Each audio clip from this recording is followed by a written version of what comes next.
Good morning, sir. Yeah. So in the last class, we have discussed some things related to the cloud computing, like what are the characteristics. Of course, some formal definitions we have seen, which were given by some scientists in this particular area.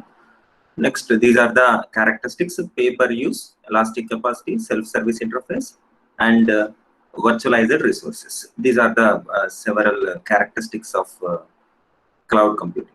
Next, where we are having the roots of this cloud computing, we have seen that is mainframes, SOA, grid computing, utility computing. From all these domains, some features are extracted, and we have seen this kind of what you call pie diagram, where the intersection of all these we can consider as cloud computing. That is, some features from hardware virtualization are required. Next, SOA features also required. Similarly, autonomic computing and utility grid computing. From all these, some features are extracted, and they were kept together. That is nothing but cloud computing. So, what are the main roots of this one is hardware, internet technologies, system management, distributed computing. From all these domains, some features are put extracted and put together in order to provide the new type of computing called cloud computing. Okay, so now we have seen what is the main purpose of having this cloud. There are several services which will be provided. We can broadly classify into three types, that is software as a service, platform as a service, infrastructure as a service. Out of these, we are dealing with the final one, that is infrastructure as a service. Do you remember it? We are dealing with infrastructure as a service as of now. So now we'll be seeing in this infrastructure as a service, what is how we will be achieving this one is by providing some virtualization resources, virtualized resources. Those can be servers, those can be storage, those can be networks, something like that. Some resources we will be providing virtually. Okay, as a service, we will be providing these virtual resources to the end user. Okay, this is what infrastructure as a service. So we have started this discussion. What is meant by virtualization? Virtualization is nothing but providing some resource, creating or managing some virtualized resource. Okay, that can be a storage, that can be a network, that can be an execution environment, or some resource we will be providing virtually. Okay, we will be creating virtually. That is nothing but virtualization. Creating some virtual resource is nothing but virtualization. Okay, it can be a hardware resource or software resource. It's like operating system or hardware, something like to run applications. This is what virtualization. Okay, what are the motivations in order to come to this particular concept? Are we have seen these things: increased performance and computing capacity. Day by day, processing power or computing power is being increased in our PC itself. So whatever the computing power we are having with us, that we are not utilizing 100%. So that can be what you call utilized by uh, creating some kind of virtualized environment to other users, so that those people can utilize some part of the computing power which is existing other system which is not utilized. Okay, that is what the observation: under utilization of hardware and software resources. Even if you consider, suppose if you install Photoshop in your computer, how many hours you will be utilizing, how you will be using that Photoshop? Very less number of hours. With that Photoshop, although you have that software resource in your computer, and you are having hardware also which is required to run that software, we will not utilize 100%. It's like most of the time that software will be idle, that hardware will be idle, we can say. then we can give that time to other users who needs. Okay, that is what the motivation for introducing the concept called virtualization. Next, lack of space. In order to establish a very big infrastructure, we require a big space. The space might be present or might not be present. For all the companies or all the people who wants to have that infrastructure, that space can be maybe available or may not be available. Okay. Next, greening initiatives. In the sense, suppose if you establish a very big infrastructure like having 100 servers in it, and in order to provide some what you call feasible temperature to all those servers, we have to maintain what air conditioners and all, right? So these things will affect environment definitely. Of course, by considering whatever the outcome it is going to give, we are compromising on certain things. Although it is harming the environment, we have to gone through certain things. But if every let us consider every institute establishes a data center on their own, then so many what you call air conditioners we have to use, which will affect definitely environment. Of course, although if you establish a data center for every institute, they will not utilize that data center all the time. So what is the solution is providing this virtualization. By using this virtualization technique, we could able to minimize the number of harmful things for the environment. That is what greening initiatives. This is another motivation for this virtualization. Next, the final one is administrative costs. Of course, this is other thing, financial aspect, but this is also one of the things to motivate towards virtualization, towards the development of virtualization. Is it fine? Yes. Yes, sir. Yeah. Next, we have seen this virtualization reference model. In this virtualization reference model, we are having basically three layers: guest layer, virtualization layer, host layer. Yes, you can see in the figure that host layer, I'm sharing the screen, right? Yes, sir. Okay. Yeah, in this host layer, we are having actual hardware, like whatever the servers which are available physically, those and storage and some networking device, all these we are having at one layer called host layer. That is physical hardware we are having. Okay, physical resources we are having at host layer. Next, virtualization layer. We'll come back to this. Next, guest layer. Guest layer is nothing but just will be having users who request a certain environments or certain resources to be utilized. So he will be having some applications in with him in order to run. That's it. Okay, that is guest layer. Virtualization layer is the main thing, that is which will provide whatever the environments required by guest by considering available things.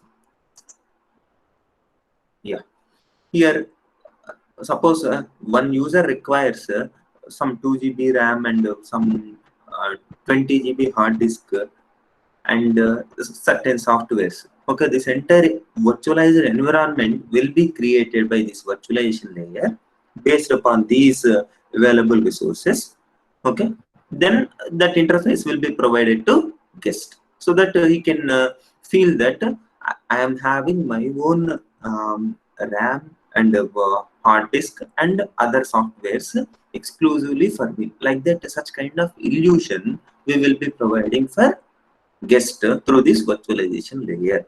Okay, and this software emulation we have discussed. Like suppose if some version of the software is there, which is not what you call updated one, then if you wanted to provide some window where we could able to run old versions of the applications, such kind of emulations such kind of environment will be created by using software emulation. Okay, so these are the three layers which we have seen with respect to virtualization reference model. Yes.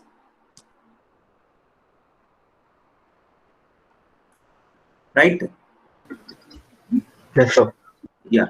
Next, these virtual environments, what are the characteristics? Like here we are having virtualization layer.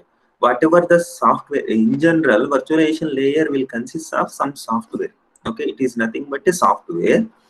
Okay, more or less, this software, what it will do is it will provide whatever the interfaces required or whatever the environments required by guests. So that software we can consider as virtualization layer, or in a more familiar way, term like virtual machine manager, VMM, virtual machine manager, the software which we will use in order to provide services to the guest by utilizing host resources. We will be calling as virtual machine manager. Okay, virtual machine is nothing but whatever the system that we are uh, imagining at a second layer, that is virtualization layer. We are assuming that there is one sort of machine which will manage all the things, all the requests received from guests. So such kind of machine we call it as virtual machine, and the software which we will be using in order to accomplish the task we will be calling as class. So that we call it as virtual machine manager. Okay, so this is about VMM. So now, in order to develop a virtualized environment, what are the characteristics that we need to incorporate in that particular virtual machine? I'm repeating once again, try to understand. Suppose if we wanted to develop a virtual machine, then what are the things we need to incorporate in that particular virtual machine? This is the question. Those are nothing but characteristics of virtual machine. Okay, characteristics. So now in this particular one, we are having security. This is one of the characteristics. It's nothing but suppose it's like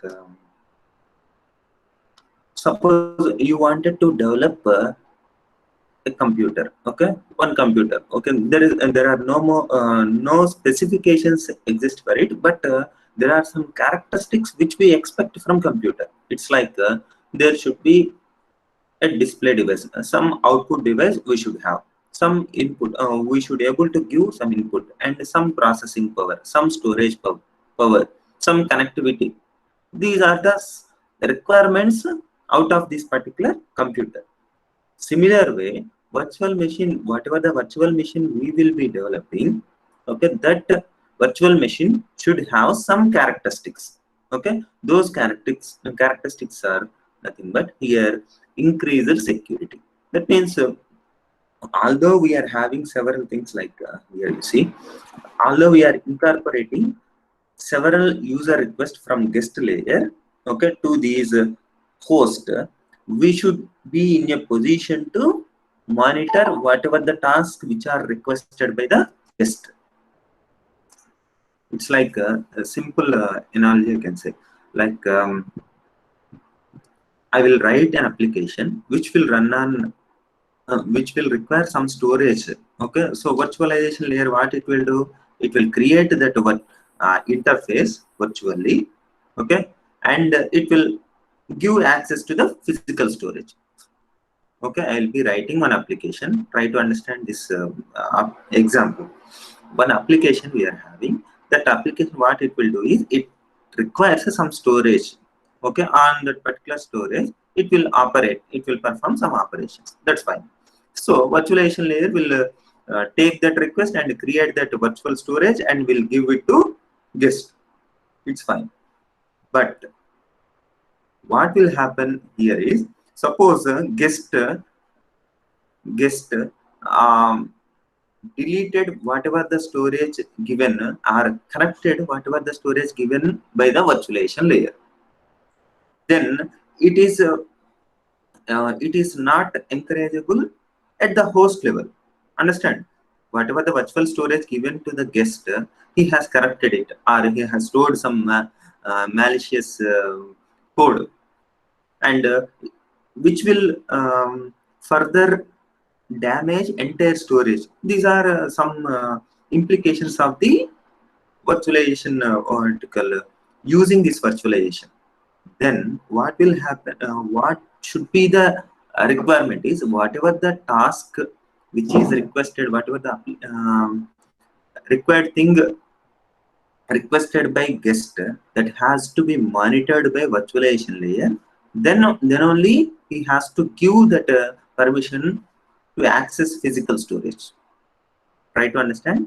Application will give some request. That request has to be monitored and filter. Some activities should not be allowed. So those activities will be filtered and will be given to the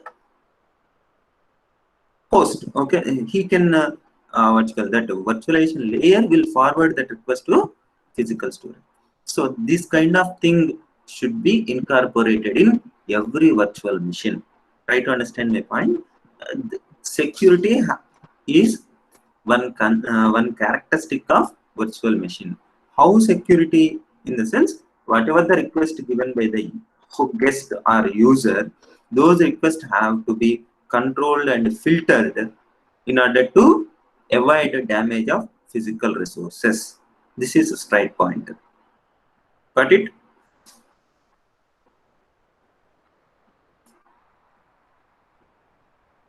Yes. Shall I repeat once? Yes, sir, one more time. Okay. See here, what are the characteristics of virtual machine we are discussing? In this, whatever the virtual machine we will be developing, that should have a mechanism to filter the requests given by the user, so that we can avoid damage of physical resources.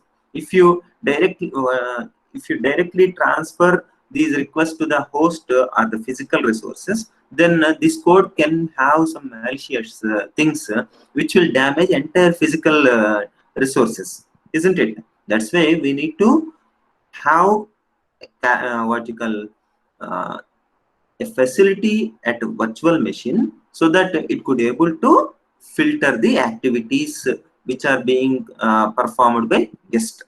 This is straight point. Got it? Yes, sir. Yeah, that is increased security. Next, second one is managed execution. In the sense, here whatever the virtual machine we are having, or whatever the physical machines, physical resources we are having, those physical resources we should be in a position to utilize in the required way. It's like sharing, in the sense we are having one particular server which is having several 16 cores of processors.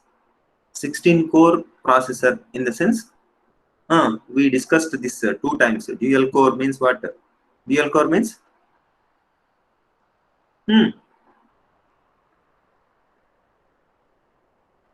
dual core means 2 cores will be having. Core to duo means 4 cores will be having. Like that, we are having a server which is having 16 cores. Core is nothing but a processor, we can consider. Core is nothing but a processor. One core is nothing but it can act as independent processor. Okay, so now we are having 16 core processors. Okay, now users require 4 servers. Let us consider 4 servers. Each requires 4 cores. 4 cores each. This is the requirement. Then virtual machine should be in a position to share those 16 cores among those 4 requests, which require 4 each. Such kind of sharing should be allowed in virtual machine. This is another characteristic of virtual environment or virtual machine. Got it? Yes. See, sharing in the sense, whatever the required resources, whatever the resources we are having, those should be in a position to, in a flexible way, to share among different guests or different users. This is what sharing. Okay, if I will show you the diagram related to this, then you will understand in more detailed way. So sharing is nothing but resources can be shared. Straight point. Next, another one is accumulating. It's like aggregation, in the sense, suppose we are having one server is having 8 cores, another server is having 12 cores, another server is having 4 cores. Now, host is having these 3 servers. Okay, one is having 8, another one 12, another 4. Now, guest requires 24 cores in order to perform its execution, in order to perform some task. Then what can be done? Here, there should be a position to aggregate these things, like one 8 core, 12 core, 4 cores. These all together we have to pretend, we have to give to the guest as a single system which is having 24 cores. Got my point? Such kind of facility we should have in virtual machine. That is another characteristic of virtual environment. Got it? Yes, sir. Yeah. Earlier one, sharing is just opposite to this. If you have 24 cores, one guest requires 8, another one 12, another one 4, means we should be in a position to share.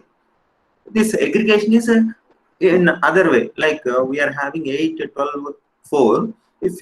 If user requires 24 cores at a time, then we should be in a position to aggregate. This is another characteristic of this virtual environment.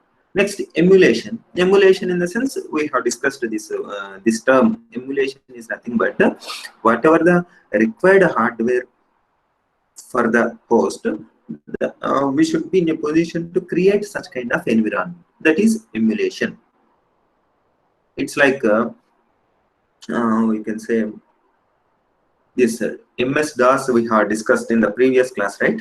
MS-DOS application in Windows that we can achieve by using that command prompt. That command prompt is nothing but MS-DOS application. Whatever you wanted to do, we cannot do with Windows kind of thing by using those that particular interface.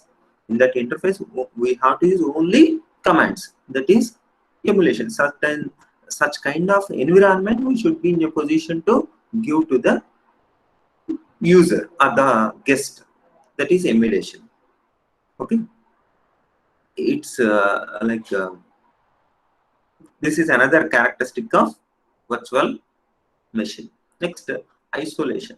Isolation, in the sense, every user, suppose 8, 12, 4, whatever the scenario we have considered, one user requires 8, another one 12, another one 4. Okay, we are having altogether 24 cores as one server. We will be giving, and every host, every guest requires some storage associated with cores as well. Like cores is nothing but what? Processor. So 8 cores processor we are having, 12 cores processor we are having, 4 cores processor we are having. Okay, fine. With additional to these, we need to have some storage as well, some storage capacity, some connectivity. These all we need to be in a position to provide these kind of resources apart from actual execution required things. Okay, things to be required for execution. It's like uh, guest should feel that he is serving alone, having all the resources which are required. Such kind of independence he should be able to feel. That is what isolation. Got my point? Shall I repeat this last point?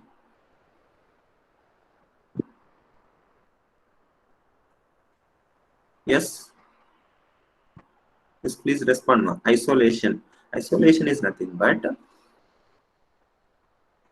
guest should be in a position to feel that he is having all the resources independently. He could able to utilize all the resources which are required for his task to be accomplished. He is having his own resources. Such kind of what you call virtual resources we should be in a position to create. Okay, that is another characteristic of virtual machine. Got it? Next, final one is portability. Portability in the sense, suppose how many of you know about this jar file? Have you heard of jar file? Yes. Yes, sir.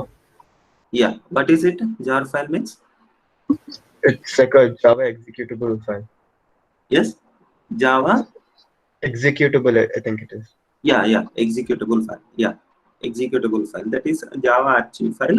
We could able to transport those files, right? Suppose if one program, if you write a simple addition of two numbers program, you have written in Java, that you have to execute in other system. What you have to do? You have some code in your hand. That code you have to execute in other system. Suppose your younger brother is there, who to whom you have to show that code, to not code, that execution. Then what can be done? In his system, you have to install Java, isn't it? Yes or no? In his system, you have to install Java. Then this code has to be copied. Then you can compile it. Then run it. This is usual procedure. Instead of that, there is another provision that after writing the code, after compiling, you can make a jar file out of it. Okay, you can create a jar file out of it. And what is the first class to be executed, that you can mention. Then that jar file, if you open, automatically that first class will be executed. Okay, from that some dependent classes might be invoked. All these things are internal part, but just you consider addition of two numbers, only one class will be having, one function will be having, that you can make it as one jar file. That jar file you can take it to your younger brother system, just you can execute it, so that output will come. That's that kind of portability we should be provided for virtual machine. Like that virtual machine, whatever the code we will be developing, that can be portable. Okay, that should be in a position to portable. It's like if you create if guest requested for 8 cores and some 8 GB of RAM and some storage and all these things required. Now he has done up to some extent. Now he wants to extend his processing capability to 16 cores. 16 cores, but 16 cores, remaining 8 cores we don't have with us. Then we should be in a position to take this what you call entire state to some other place where we could able to provide 16 cores. Got my point? Yes.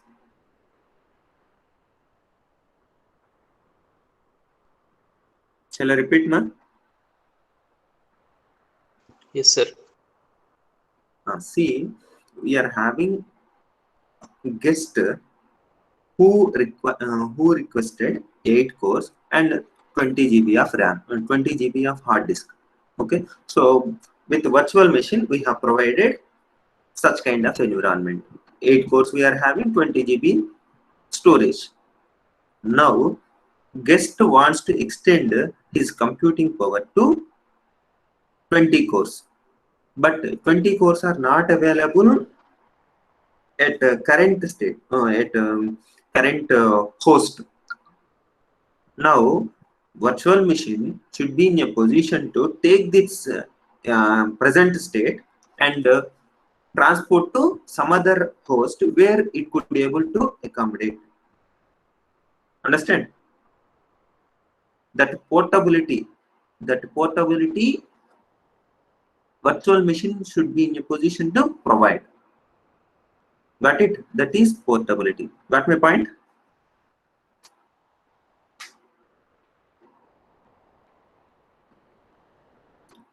Yes or no?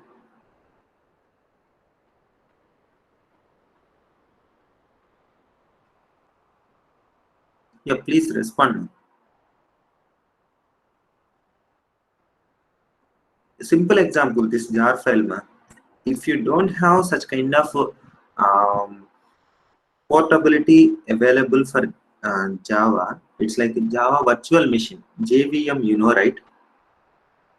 JVM, yes? Yes, sir. Yes, Yeah, sir. what is it? A virtual machine only, right? What is the advantage of having that virtual machine is whenever we take that jar file out of it, then if you give it to any JVM, it could able to work. Okay, that portability feature we are having with that virtual machine. In the same way, here also in the virtual machine, whatever the virtual machine we will be developing, every virtual machine should have these characteristics: increased security, that is filtered instructions it has to execute, it has to allow managed execution, sharing, aggregation, emulation, isolation, these things we have. In addition to that, portability is another one, where whatever the state we are having for guest process or user executing task, that state we could able to take it to some other place where we require. Such kind of portability feature virtual machine should provide. This is another characteristic of virtual machine. Got it? Yes, sir. Yeah. Next, this is a consolidated thing where here you see this is a guest requires 4 different servers, but host is having how many? Host is having 1 server, but it is having the capacity to accommodate all these computational needs. So host should be in a position to share these resources, this resource among 4 different users, okay, through this virtualization. So what we are doing here, sharing. Next, aggregation, in the sense we are having 4 different servers at a host. Physically we are having 4 servers, but guest require single server. Guest requires as a single server, then it could able to virtualization layer or virtual machine should be in a position to aggregate all the 4. Similarly, emulation, in the sense here we are having one system where we are having where we will be using certain hardware and software in some versions, but guest requires some other version of it. Then emulator, that virtual machine should emulate the required environment. That is what emulation. Next, coming to the isolation. Here we are having server with some storage and all. Then here at guest we require some processing capability and some storage and networks, all these things as independent to each other. Then we should be in a position, virtual machine, not we, virtual machine should be in a position to provide such kind of independent environment to the users or guests.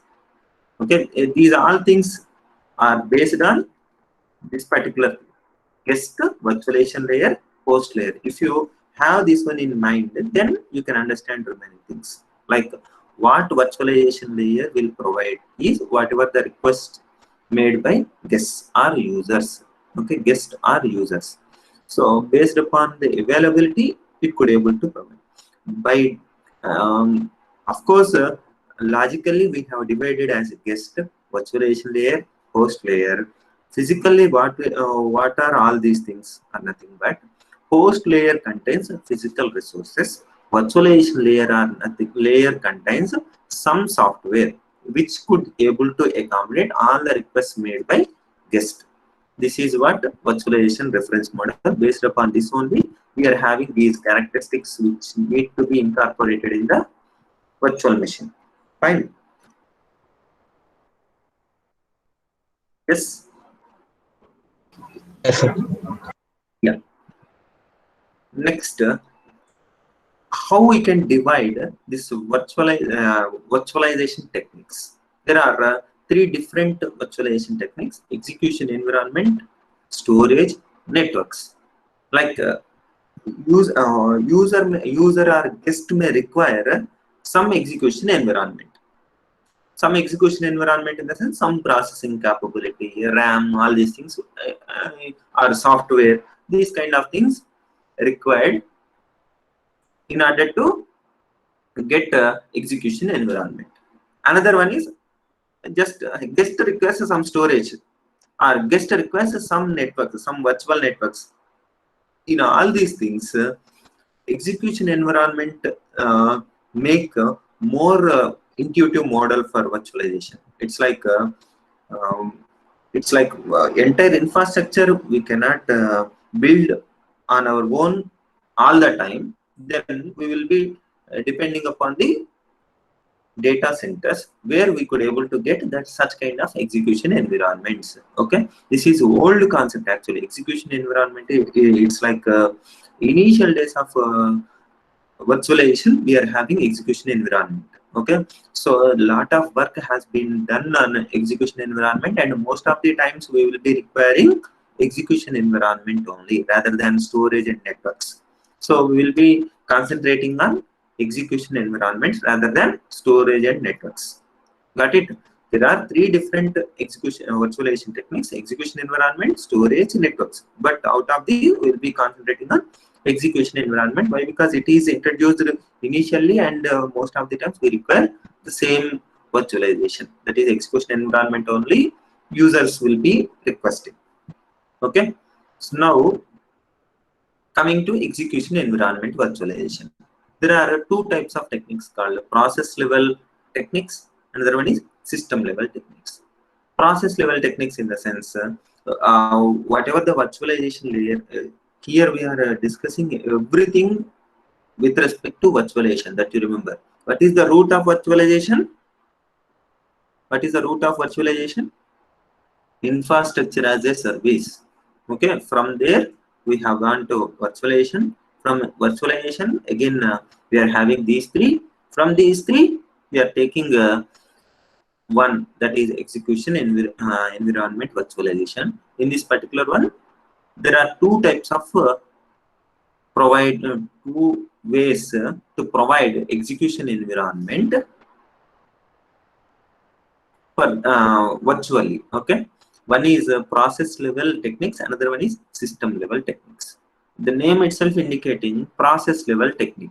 Process, if you consider process, that process will be having some state information and all. I think you might have encountered this kind of terminology in operating system, isn't it? Yes, process state information, process control, control block, PCB. Yes. Yes or no? Operating systems.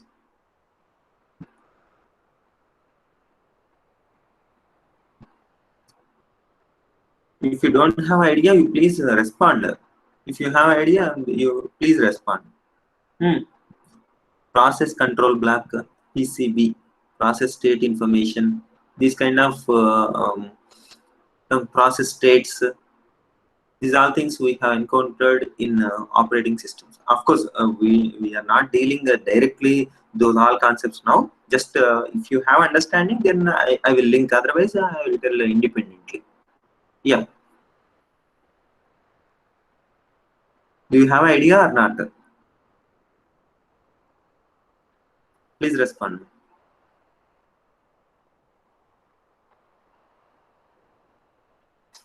Okay. So process level techniques are nothing but these are the techniques which will be on top of operating system. Operating system will be maintaining all these processes and all. Okay. Process level techniques means on top of operating system we will be having some virtual machine Okay, some virtualized techniques. By using these, we will be communicating to the operating system. Okay, operating system will in turn will take care of physical resources. This is what execution environment virtualization technique by using process level techniques. Try to understand here. We are having operating system, on top of it we will be building virtual machine, so that whatever the requests made by this virtual machine, operating system will take care. Okay, this is one type of execution environment virtualization. Another type is, instead of depending, this is let us consider this is what you call operating system. Okay, one operating system we are having, but we will be building, we will be communicating to the hardware directly by bypassing the operating system. Okay, in order to provide some virtualized execution environment. That is called system level techniques. System level in the sense that hardware we will be dealing directly. That is system level techniques. So there are two types of techniques in process level, system level. Process level will be sit on top of operating system. System level techniques are nothing but which will be sit on top of hardware directly, hardware resources. Okay, I'll show you the diagram related to this. See here, the virtualization. What are the services provided by virtualization? Execution environment, storage, and a network. Okay, out of these we will be considering execution environment. In this execution environment, we are having process level, system level. Process level are nothing but, don't consider this, just process level is nothing but please respond now. Process level virtualization in the sense,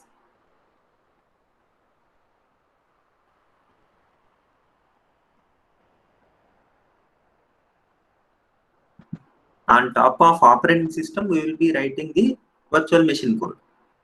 System level in the sense, on top of hardware resources, we will be writing the virtual machine code. This is what process level and system level techniques for virtualization, which will provide execution environment. Okay, ultimately, don't consider this particular one. This we will come back, we will be discussing in the next class about these all things. Coming to this one,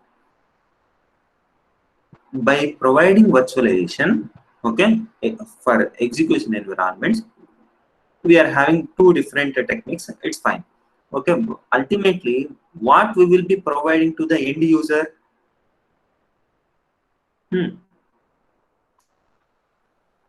execution environment, isn't it? For the end user, we will be providing execution environment by using either process level or system level. We will be getting, will be providing execution environment.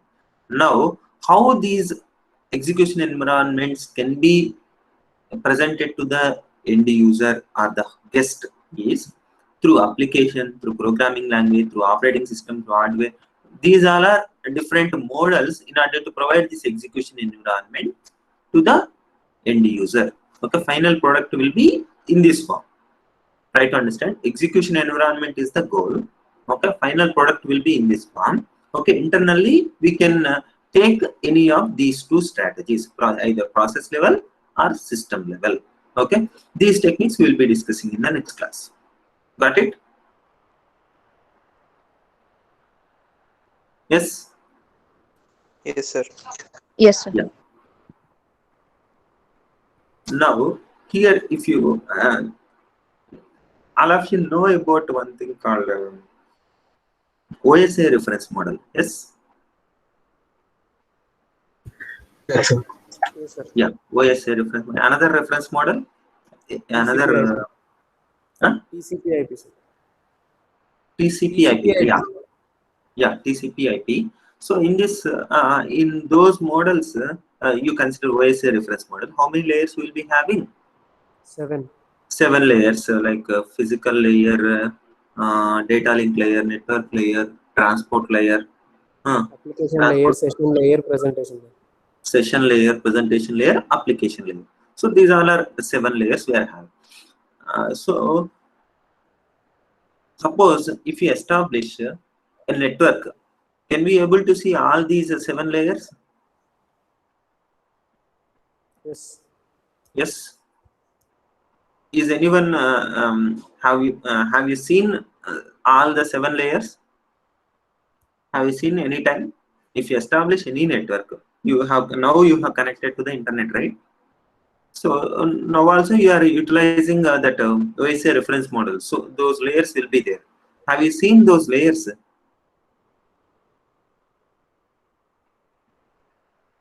No, right? So why those levels, those layers we are having is just instead of providing the entire thing as a network, what we will be having is we will be segregating each task into layers so that development or understanding will be very much easier. Got it? It's like some related task we will be grouping, and we will make it as a layer. Okay, physical layer. That is actual tables and all we will be having. Next, data link layer. On top of it, some more abstraction we will be providing. That is data link layer. We are referring as data link layer, but there won't be any such kind of layer. Similarly, network layer. Next, transport, the session, presentation. All these things are just abstraction of whatever the process which is going to perform internally. Got it? Of course, with some effort, we could able to see up to network layer some devices like routers, hubs, switches. All these things will be having, right? Bridges. These kind of physical resource, physical equipments. We could able to feel that up to this we are seeing like up to network layer, but afterwards presentation layer, what are the devices we will be having in presentation layer? Nothing, right? Just those are techniques or the software programs which will provide some sort of abstraction to the next layer, like network layer. Afterwards, transport layer will provide protocols, right? What are the protocols we'll be using at the transport layer? Can you able to say?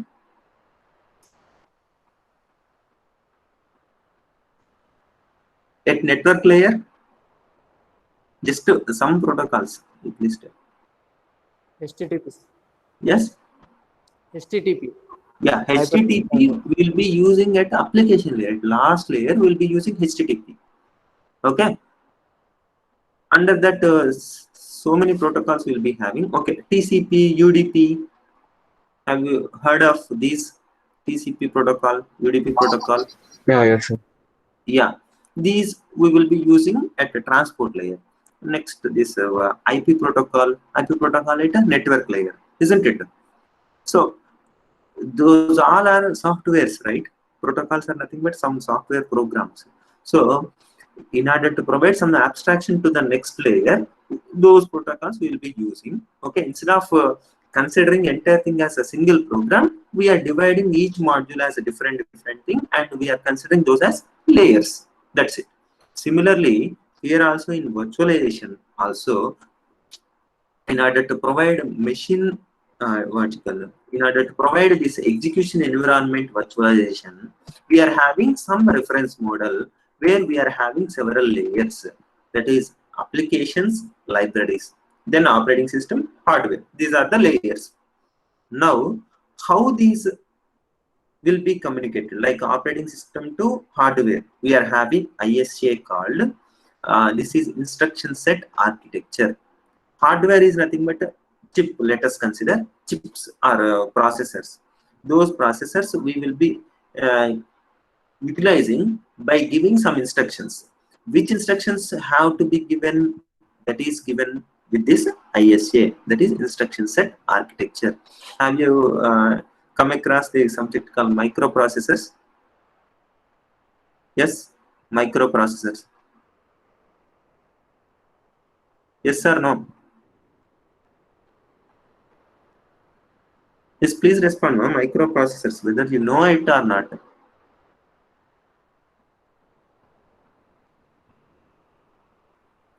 Okay, this microprocessors, in the sense here we will be having software chips.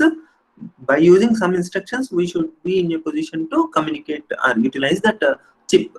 Okay, by using some instructions, those instructions will be given as the part of instruction set architecture. Okay, what are the instructions? For addition, what we have to do, for subtraction, for multiplication, for shift, what we have to do. These all things will be part of ISA.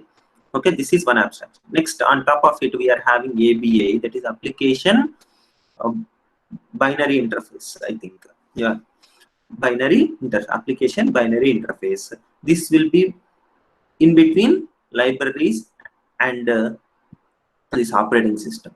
Next, on top of it, we will be having APIs. I think you know about API, application programming interface. We will be using these libraries by API. Okay, here you can see in the right side, applications will be communicated to, will be using these libraries through API calls. Next, by using system calls, it could able to communicate with operating system, and by using instruction set architecture instructions, we could able to utilize hardware.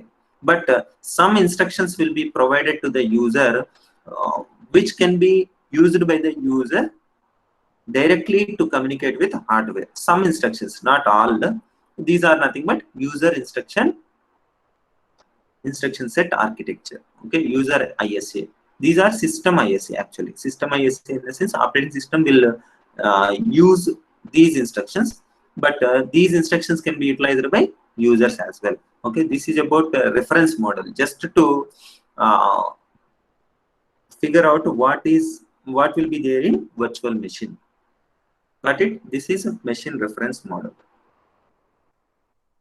And in the next class, we will continue our discussion. Yeah, you can